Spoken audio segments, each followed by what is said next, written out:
Good afternoon. Welcome to the Citizen Sports Blitz, brought to you by Velocity Sports Performance in Peachtree City. I'm Mike Boylan, sports editor for the Citizen newspapers, and with me, as always, is sports staff writer Kevin Wandra. Good afternoon. Today we're going to be doing our football picks for Friday. I know we had mentioned we were going to put together a volleyball special. We've decided to wait until next week because we have three teams in the state championships tomorrow. So we figure we'll put together an all-county team next week and talk about the championships. But today it's football. Friday night, big games tonight. Possibly the biggest is Fayette County hosting their longtime rivals, McIntosh. With a win, they get the region title. And I think they're going to win tonight. I'm going to go out on a limb. Fayette County defeats McIntosh. I just think they've got too much power in the offense, and I think that defense is just too strong. What do you think? How does Fayette County not win this game tonight? Fayette County's had an amazing season. If they win tonight, they'll win the region title for the first time in, I think, 50-something years. Mm-hmm. They have far too much talent on the offensive side of the ball with Brandon Boykin, Matt Daniels, Tim Petaway, and on the defensive side of the ball with an outstanding linebacking core led by Shamara Fletcher, Devontae Partridge, Evan Reed, and Josh Parker. I just cannot imagine Fayette County losing this game tonight. Well, last year this game was at McIntosh. Fayette had a disappointing season by any definition, and they blew McIntosh out. I have to think that with an 8-0 season, they're not going to slip up tonight. Fayette. Now, the next game has a lot of big playoff implications as well. It's Landmark Christian at Eagles Landing Christian Academy. Both teams thought they were going to enter this game undefeated, and both of them have a loss. So this is a huge game. It's going to really determine who's that number 2 seed out of Region 5A. It's always a good game. It's always high scoring, but coming off last week's mega win over Mount Pisgah, I'm going Landmark. That offense is something special. Walter Leonard and Tanner Bryant are a great tandem. They may not have Jimmy Eden back tonight, but he will be ready for the playoffs, I'm told. And, that defense was really good. They held Mount Pisgah, who ran up 63 points the week before, to 7. I think Landmark just has a lot of power and is going to pull this game out. I think Landmark's going to win, too. I expect it to be a very close game. Landmark has a 3-game winning streak against Elka going into this game. The two teams are very evenly matched. Elka is scoring slightly more points per game, 33.3 to 29.9, but Landmark is yielding slightly less points per game, 20.5 to 23.6. You mentioned Bryant and Leonard. I think those are the two kids that put Landmark over the top. Yeah. Now our next game, the other game in Region 5A tonight, is Our Lady of Mercy at Fellowship Christian.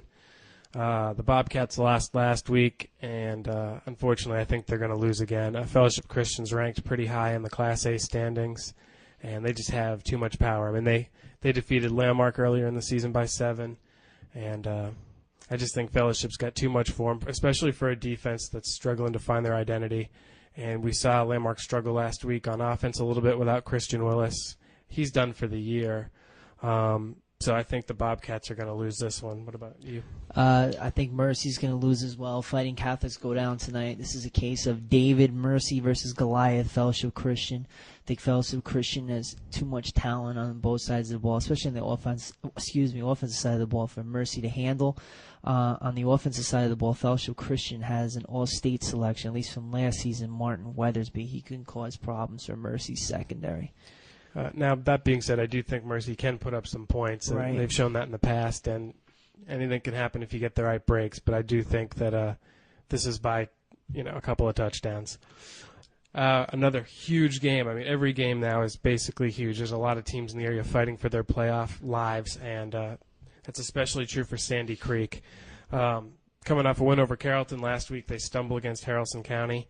Now they've got Cass. Everybody in that 6 AAA region is very close together, and things can change very quickly with wins and losses. Sandy Creek's at Cass tonight, and I'm going Sandy Creek. I think they're going to follow up a loss with a win, kind of like Stars Mill's been doing this year. That loss kind of motivates them during the week, and they come out and really every gun blazing. What do you think? I think Sandy Creek wins a very close game. Key matchup tonight. Cass running back Richard Samuel, who's verbally committed to Georgia, against Sandy Creek's very talented defense led by linebackers Matt Solomon and Zach Hilton.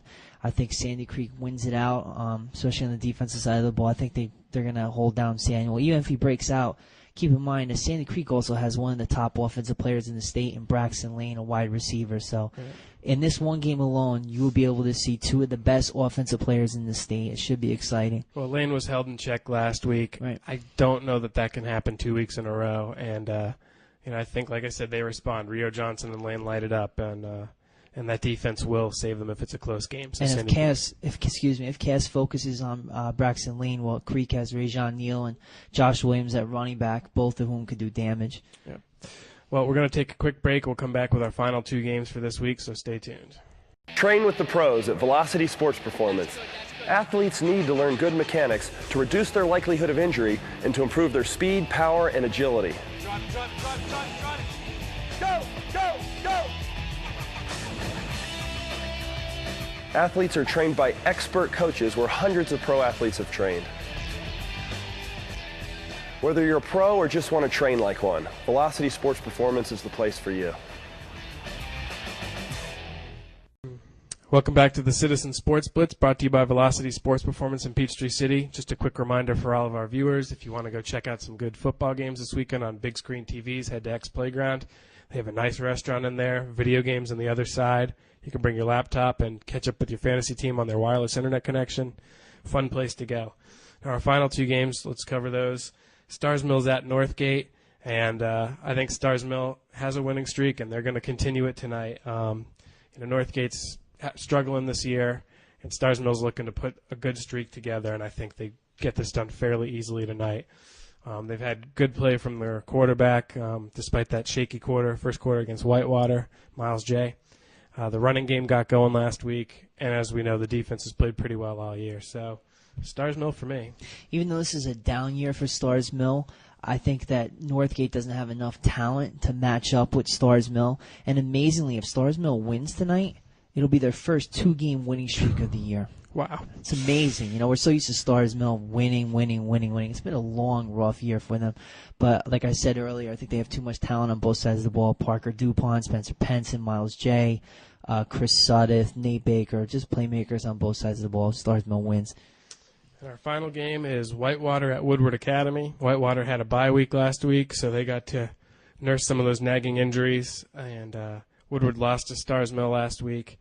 I got to say Whitewater on this, to have a week off to prepare, to scout the team, and to also just get back in and get ready for the playoffs. I mean, they're going to the playoffs. They're probably going to host a game. I say Whitewater wins this game. The offense has been looking really good, and that defense all year has just been sick. Those linebackers, Ryan Hidalgo, Richard Thomas, Zach Mann, Chris Asbury in the secondary, they've been making plays all year, so I think Whitewater definitely continues that trend. This is another easy pick for me. I think Whitewater wins. It could be a huge victory for them, too, as far as points go. They have a 5-game winning streak going into this game. Woodward has struggled this year. They're below 500, 4-5. You mentioned Whitewater's defense. They're allowing only 8.5 points per game. I don't think Woodward's going to find much running room in this game. And you also mentioned Whitewater's running game. You got the 2 speedsters at wingback, Thomas Frierson and Austin Faulkner, and the big fullback, Colin Woody. Too much talent for Woodward to even consider winning this game. I agree. And I think tomorrow morning when we come in for our Saturday Sports Blitz, I think we're going to see that a lot of our picks were correct. Which is, although we've said that before, and we come in on Saturday morning and hangdog faces, we're all shocked. Yeah, neither one of us has been Nostradamus this year. No, we haven't been Nostradamus, but I feel pretty good about this week's games. So thanks for tuning in. We'll see you tomorrow. Have a good day.